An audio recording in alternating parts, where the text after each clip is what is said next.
नमस्कार dear parents. मी doctor Rajnandini. आज दिनांक 28 जुलै वर्ल्ड हिपॅटायटिस डे आहे. या निमित्तानं एक खूप कॉमन टॉपिक व्हायरल हिपॅटायटिस या संबंधी आज तुमच्याशी डिस्कशन करणार आहे. वर्ल्ड हिपॅटायटिस डे का साजरा केला जातो? तर to increase its awareness and promoting efforts towards its early diagnosis, treatment and prevention. आता हिपॅटायटिस म्हणजे काय? तर इन्फ्लामेशन ऑफ द लिव्हर, यकृतावर सूज येणे याला हिपॅटायटिस असं म्हटलं. आता हा हिपॅटायटिस होण्याची दोन प्रकारची कारणं आहेत, infective causes and non infective causes. Infective कॉजेसमध्ये hepatitis A, hepatitis B, hepatitis C and hepatitis E ही काही कारणं आहेत.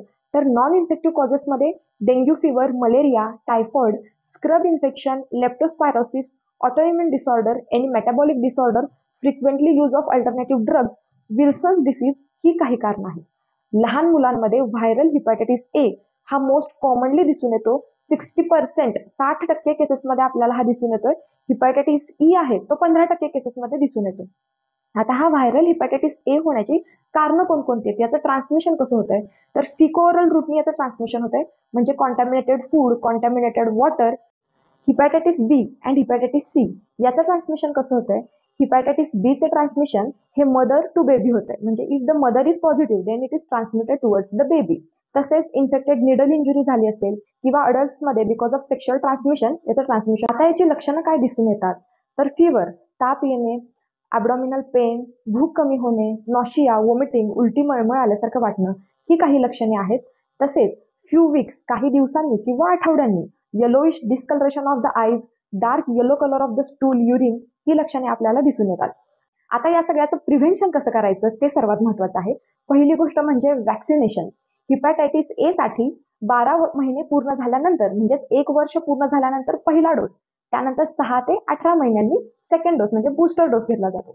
आणि हिपॅटायटिस बी साठी बाळाचा जन्म झाल्यानंतर 24 तासाच्या आत पहिला डोस, त्यानंतर 6 आठवडे आणि 14 आठवडे यावेळी डोस हे घेतले जातात.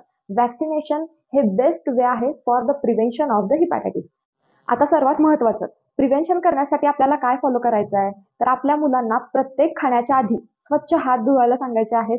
Hand hygiene and personal hygiene हे खूप महत्वाचं आहे. स्वच्छ धुतलेल्या पालेभाज्या असतील, कोणतंही अन्न शिजवण्याच्या आधी ज्या पालेभाज्या आहेत त्या स्वच्छ धुवून घ्यायच्या.